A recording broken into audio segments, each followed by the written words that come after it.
ये इतिहास का ऐसा समय था जब राजा जयसिंह और मुगल बादशाह शाहजहां के संबंध काफ़ी अच्छे थे, जिसके चलते राजा जयसिंह ने बादशाह शाहजहां की पत्नी मुमताज़ के मकबरे को बनाने के लिए अपनी ज़मीन दी थी। लेकिन शाहजहां ने यह ज़मीन फ्री में नहीं ली थी, बल्कि इसके बदले में राजा जयसिंह को 4 हवेलियां दी थी, जिसका सबूत आज भी हमें जयपुर सिटी म्यूज़ियम में रखे फरमान से पता चलता है। ये तारीख थी 28 दिसंबर 1633 की, जब इस करारनामे पर हस्ताक्षर हुए। मुमताज़ महल की मृत्यु के बाद शाहजहां ने यमुना नदी के किनारे एक सुंदर से मकबरे का निर्माण करवाया और इसका नाम रौजा ए मुनव्वरा रखा। आगे चलकर इसके ऊपर एक भव्य इमारत बनाई गई, जिसमें संगमरमर के पत्थरों का प्रयोग किया गया और अब इसका नाम दिया गया ताजमहल। ताजमहल को बनाने में 22,000 मजदूर लगे थे और इसे पूरा बनने में भी लगभग 22 साल लग गए थे। ताजमहल का संगमरमर राजस्थान के मकराना से मंगाया गया था। जेड और क्रिस्टल चाइना से मंगवाए गए थे। लेपिस लाजुली अफगानिस्तान से और टर्कोइज तिब्बत से मंगाया गया था। इसके अलावा जास्फर पंजाब से, सैफायर श्रीलंका से और कार्लिनियन अरब से मंगवाया गया था। सबको आगरा लाने के लिए 1000 से भी ज़्यादा हाथी प्रयोग किए गए थे। मुगल काल में ताज तक पहुंचने के लिए नदी ही मुख्य रास्ता थी, इसलिए नाव का प्रयोग किया जाता था और यही ताज का मुख्य दरवाज़ा भी था। आज जो पर्यटक यहाँ घूमने आते हैं, असल में वो ताज का पिछला हिस्सा देखते हैं।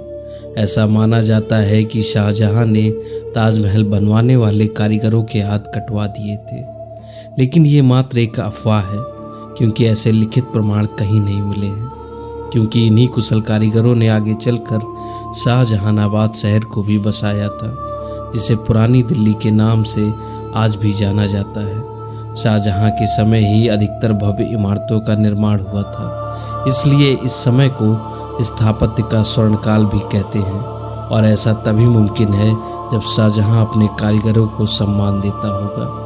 ये कारीगर इतने कुशल थे कि इन्होंने ताजमहल के बाहर की 4 मीनारों को थोड़ा बाहर की तरफ झुका हुआ बनाया था, जिससे अगर भूकंप जैसी आपदा आए और ये मीनार गिरे तो बाहर की ओर गिरे, जिससे मुख्य मकबरे को कोई नुकसान ना पहुंचे।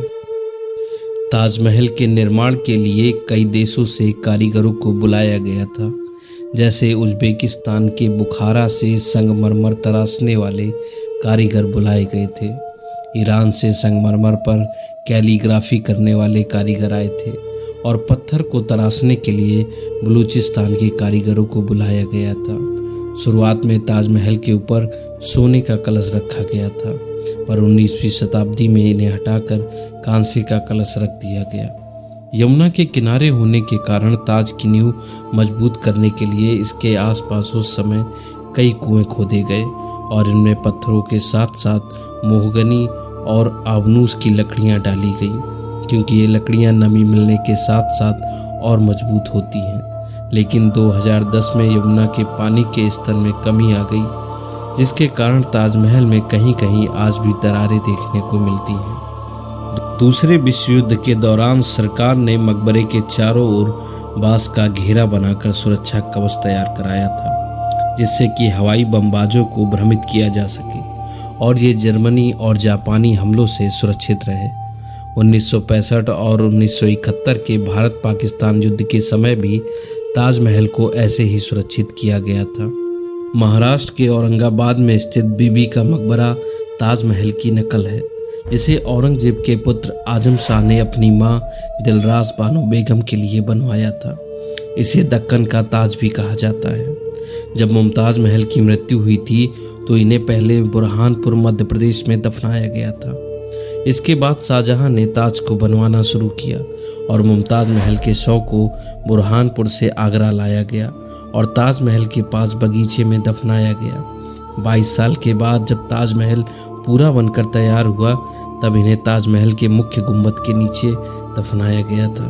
शाहजहां का पूरा ध्यान उस समय ताजमहल के निर्माण पर ही रहता था और इसी का फ़ायदा उठाकर इनके बेटे औरंगजेब ने आगरा पर हमला कर दिया और शाहजहां को बंदी बना लिया था। शाहजहां ने अपने जीवन के अंतिम दिन कारागार में ही बिताए थे। मिलते हैं नए वीडियो में, तब तक के लिए धन्यवाद।